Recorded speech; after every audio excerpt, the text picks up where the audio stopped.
항상 대한민국에 정확하고 빠른 소식을 알리기 위한 시스코크입니다. 구독과 좋아요는 영상 제작에 큰 힘이 됩니다. 현재 토트넘은 손흥민의 빈자리로 인해 경기력이 형편없어졌는데요. 이런 토트넘의 상황을 인지해서인지 토트넘 팬 커뮤니티에서는 1월 이적 시장에서 예상치 못한 한 선수의 영입 소식이 뜨면서 손흥민이 그 선수에게 밀려 좌측 윙어로 고정되거나 원톱으로 서지 못할 것이라는 몇몇 팬들의 글로 시끄럽습니다. 이적 관련 전문 기자인 로마노는 자신의 개인 SNS에 라이프찌히의 공격수 베르너가 토트넘으로 이적한다는 말과 함께 이적이 거의 확실시될 때 쓰는 특유의 멘트 Here we go를 외쳐 팬들을 놀라게 하고 있습니다. 영국 다수의 매체들 역시 앞다투어 베르너의 토트넘 영입 소식을 타진하면서 손흥민의 입지에 많은 영향을 줄 것이라는 보도를 쏟아내고 있는데요. 보도를 접한 많은 팬들은 베르너라면 독일 분데스리가에서 그래도 20골 이상씩은 넣었던 특급 골잡이인데 손흥민이 베르너에게 밀려 벤치로 내려가거나 원톱에 서지 못하고 좌측 윙어로 고정되면서 어시스트나 하는 역할로 전락하는 게 아니냐고 말하고 있습니다. 하지만 이 주장을 접한 일부 전문가들은 베르너의 포지션이 손흥민과 정확하게 겹치기 때문에 저런 보도가 영국 매체에서 나오고 있는 것은 이해하지만 여러 정황과 데이터를 보면 베르너는 슛 난사와 이기적인 플레이로 일관하고 있는 히샬리송과 클루셉스키를 빼려는 첫 단계 조치라고 말해 많은 팬들의 이목이 집중되고 있습니다.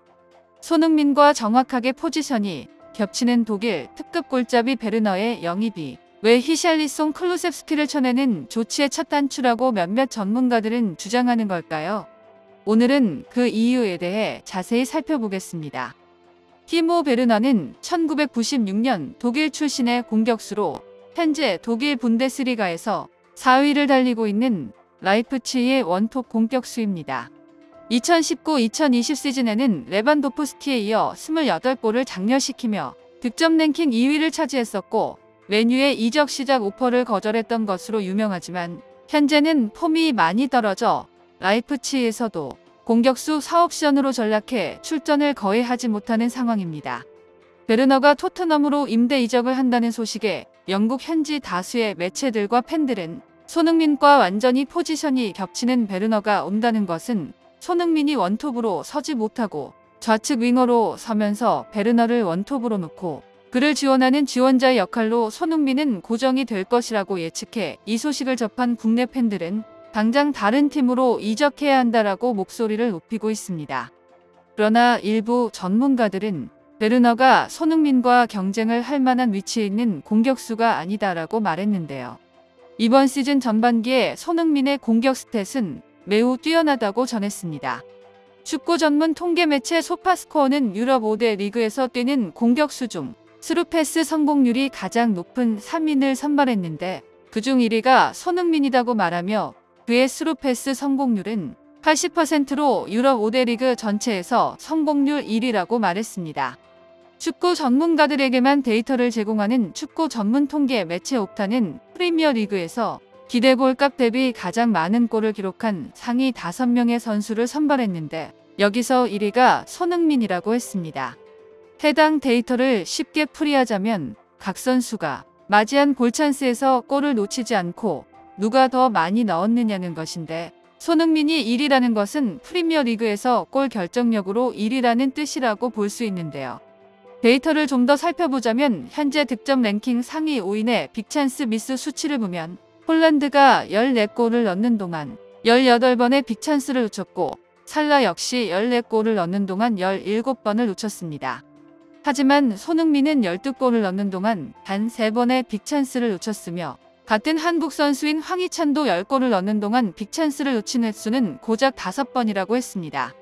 게다가 손흥민은 유럽 5대 리그 전 방압박 횟수에서 한 경기당 16.17회를 기록해 압도적인 1위를 기록하고 있으며 유럽 5대 리그 수비 스프린트에서도 당당히 1위를 차지하고 있는데요. 더 놀라운 것은 수비 스프린트 1위인 손흥민을 제외하고 2위부터 5위까지가 모두 전문 수비수라는 점을 보면 손흥민이 공격과 수비에서 유럽 5대 리그 어떤 공격수와 비교해도 손흥민을 따라갈 수 없다는 것이라고 말했습니다.